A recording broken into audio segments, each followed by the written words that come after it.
اللہ اللہ وَنُنَزِّلُ مِنَ الْقُرْآنِ مَا هُوَ شِفَاءٌ وَرَحْمَةٌ لِّلْمُؤْمِنِينَ. لوگاں واسطے شفا بن کے آئی، لوگاں واسطے رحمت بن کے آئی. اور قرآن میں بیچ ڈالا. پاکستان کا مطلب کیا؟ لا الہ الا اللہ. یہی توحید تھی، یہی بیس تھی جس کے لیے حاصل کیا تھا. ہم نے کچھ سوچا ہی نہیں. ہم اپنی ذات کے مقاصد کے لیے تو گھیراؤ پہ اتر آئے، جلاؤ پتھراؤ پہ آ گئے، جی ٹی روڈیں ہم نے بلاک کر لی، لیکن جو بیس تھی ہم نے اس کو کبھی سمجھنے کی کوشش نہیں کی. 4 دن میری گھر کی بنیادوں میں پانی رہ جائے، بلدیہ والے ان گندے گٹروں کو بند نہ کریں، یہ سیوریج کا سسٹم صحیح نہ کریں، میری لاکھوں کروڑوں کی کوٹھی ڈوبتی دکھے گی. میں احتجاج کروں گا، میں فون کروں گا، میں لوگوں کو لے کے جاؤں گا، میں باتیں کروں گا، میں کسی M N A M P A کے دروازے پہ دستک دوں گا، میں کسی سابق ناظم کو ساتھ لے کے جاؤں گا، میں حکمران بالا تک اپنی فریاد پہنچاؤں گا کہ میرے گھر کی بنیادیں خراب ہو رہی ہیں، میری بلڈنگ کو نقصان ہو رہا ہے. حضرات، پورے ملک عزیز کے اندر کلمہ پڑھنے والوں نے کلمہ تو پڑھا، کیا کسی نے اس لیے احتجاج کیا کہ پاکستان کی بنیادیں ختم ہو رہی ہیں، ڈھیلی ہو رہی ہیں، اللہ کی توحید کے پرخچے اڑ رہے ہیں، اور یہاں پہ جن مقصدوں کے لیے 33 کروڑ الہوں کو ہم نے چھوڑا تھا کہ یہاں کہیں پر کوئی ہے، کہیں کسی کی جے ہے، کہیں تقریباً 1 درجن احسانات میں نے آپ کو گنوائے. اسلام نے عورت کو جینے کا حق دیا، نمبر 1. دوسرے نمبر پر میں نے بتایا اسلام نے عورت کو عزت اور مقام دیا. تیسرے نمبر پر بتایا اسلام نے عورت کو مرد کے برابر معاملات عطا فرمائے. چوتھے نمبر پر اسلام نے اپنی عبادات کے اندر عورت کے لیے خصوصی رعایتیں اور سہولتیں رکھی. 5ویں نمبر پر عورت کو اسلام نے جائیداد اور وراثت میں حصہ دیا. 6واں نمبر اسلام نے عورت کو پردے کے اندر لپیٹ کے اس کی عزت اور ناموس کی حفاظت کی. 7واں نمبر اسلام نے عورت کو نکاح کے بہترین بندھن میں باندھ کے اس کی عزت کو برقرار رکھا اور اس کے مقام اور احترام کو پہچاننے کی طرف توجہ دلائی. 8واں نمبر اسلام نے عورت کو، بچی کو، بالغ بچی کو نکاح کے اندر رضامندی کا اختیار دیا. باپ کو، ولی کو پابند بنایا کہ وہ اپنی بیٹی کی اجازت کے بغیر اس کا نکاح نہیں کر سکتا. 9واں نمبر اسلام عورت کے طلاق کے معاملات میں بھی اس کو خلا کا حق دیتا ہے، یعنی اگر عورت بھی چاہے گی تو وہ اپنے خامند سے چھٹکارا حاصل کرنے کے لیے طلاق کی یہ شکل اختیار کر کے خامند سے اپنا چھٹکارا پا سکتی ہے. 10واں نمبر اسلام نے عورت کے عدت کے معاملات میں اس کے ساتھ سہولتیں رکھی ہیں. 11واں نمبر اسلام نے عورت کے مخصوص ایام میں اس کی روٹین کی زندگی کو برقرار رکھا ہے، اس کی حیا کو برقرار رکھا ہے. اور 12واں نمبر میں نے یہ بیان کیا اسلام نے مرد کو عورت کا خدمت گزار بنایا. عورت پہ یہ احسان کیا وہ اپنے گھر کی 4 دیواری میں سکون اطمینان سے رہے گی، اور مرد کی ذمہ داری لگائی ہے کہ وہ اس کے لیے کمائے گا، گھر میں لائے گا، اس کی خدمت میں پیش کرے گا. یہ بدنگاہی ہی بدکاری کا اور زناکاری کا پیش خیمہ ہوتا. اور یہ ایک لڑکی یورپ کی رہنے والی پاکستان کے دورے پر آئی. کراچی ایئرپورٹ پر اس کا انٹرویو لیا گیا اور اس سے پوچھا گیا کہ تو نے پاکستان کو کیسا پایا؟ تو کہنے لگی پاکستان بڑا اچھا ملک ہے، بڑا اچھا ملک ہے، لیکن اس کے نوجوانوں کے اندر خصوصاً اور اس کے بڑی عمر کے لوگوں کے اندر عموماً میں نے یہ بات دیکھی کہ they were fucking by eyes. اس کا اردو ترجمہ کروں تو یہ ہوگا کہ وہ اپنی آنکھوں سے مجھے دیکھ کے زنا کرتے تھے. یہ ایک یورپ کی لڑکی کا تبصرہ، اور اللہ کے رسول نے فرمایا آنکھیں زنا کرتی ہے اور ان کا زنا دیکھنا ہے، کان زنا کرتے ہیں اور ان کا زنا یہ لگاوٹ کی، بے حیائی کی باتیں سننا ہے، ہاتھوں کا زنا چھونا ہے، پاؤں کا زنا چل کے جانا ہے.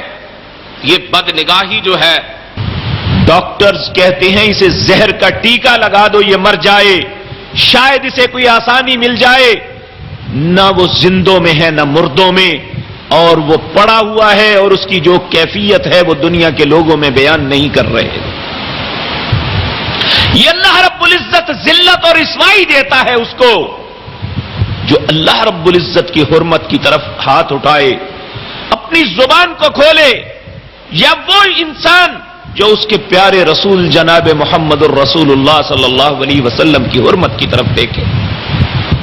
میرے بھائیو، ایک تو یہ لوگ ہیں دروازے آتے ہیں، فرشتے کہن گے تھوڑے کو رسول نہیں سنائے، تھوڑے کو انبیاء نہیں سنائے، تھوڑے کو علماء نہیں سنائے، تھانوں قرآن پڑھ پڑھ کے سنا دے رہا ہے، قرآن دیاں گلاں دس دے رہا ہے، حدیثاں پڑھ پڑھ کے سنا دے رہا ہے. یہ کہتے ہیں کالو بلا ولکن حقت کلمۃ العذاب.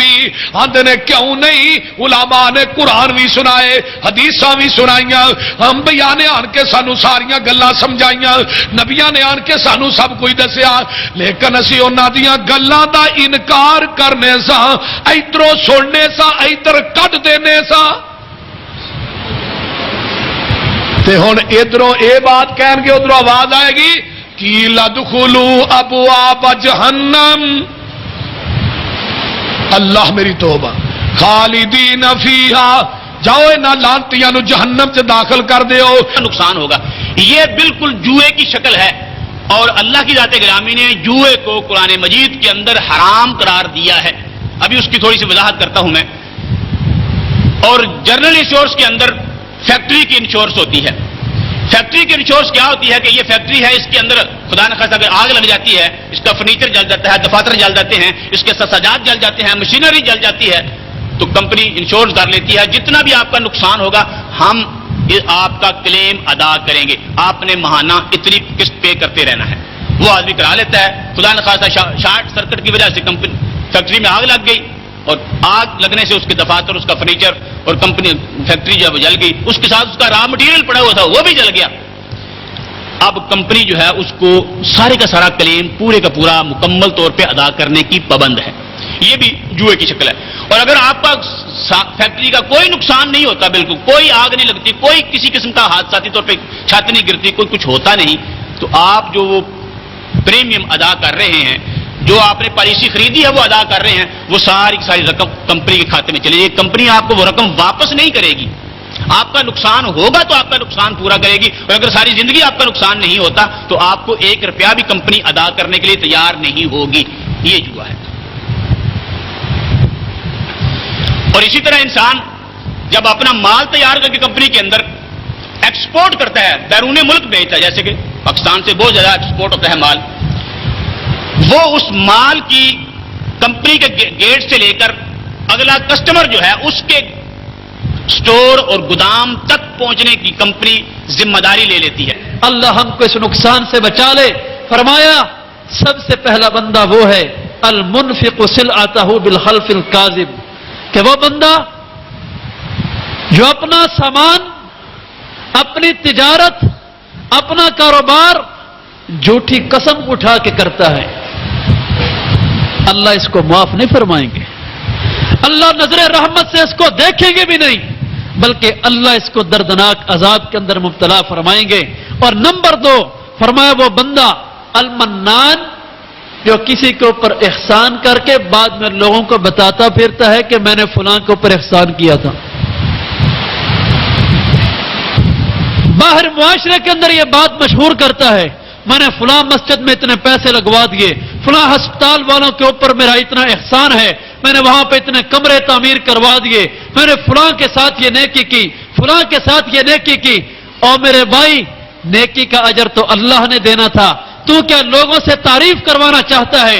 تیرا یہ عمل اللہ کو اتنا ناپسند ہے، اجر ملنا تو بڑا دور، اللہ قیامت کے دن تجھے نظر رحمت سے دیکھنا گوارا بھی نہیں فرمائیں گے.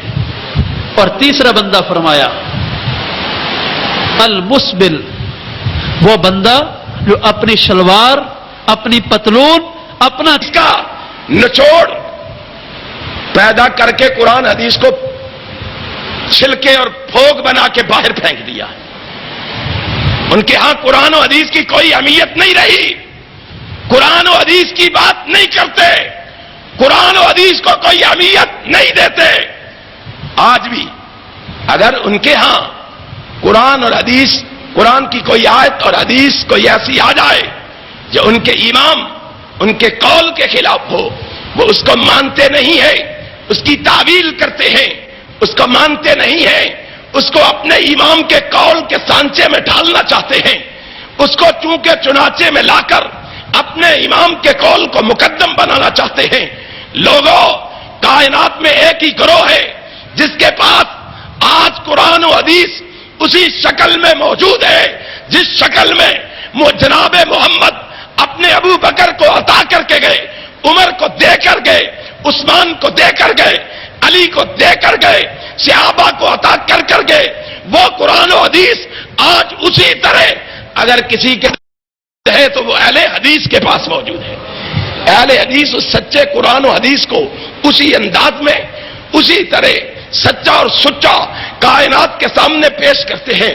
یہی وجہ ہے اپنے نہیں اینا صبر کی تعیم تے پھر گل سن لے اور کز برجلے کا حاضا مغتسلم بارد و شراب. جناب ایوب تشریف فرمانے ماں جی رحمہ بٹھا کے نا، کمزور سن جسم نکاہت بڑی ہے، بٹھا کے نا آپ کمیں لگ گئی. کچھ وقت گزریا، اچانک خیال آیا تے اما جی جلدی نہ واپس آئیاں تے ایتھے روتی بدل گئی ہے. ایتھے خزاں دے موسم چو اللہ نے بہار پیدا فرما دیتی ہے. اللہ نے نبی نو صحت تے جوانی دوبارہ لٹا دیتی ہے. فرمایا سونیا پیر دی اڈی زمین تے مار. اللہ مارا تے کی ہوئے گا؟ فرمایا پانی دا چشمہ نکلے گا. نہا لوگے تے بیرونی بیماریاں ختم، پی لوگے تے اندرونی بیماریاں ختم. پی لیا، نہا لیا، صحت مل گئی ہے، بلکہ پرانی رب نے جوانی عطا فرما دیتی ہے. تے صحت مند بندہ تے نبی، سبحان اللہ، نبی ہندہ ہی سونا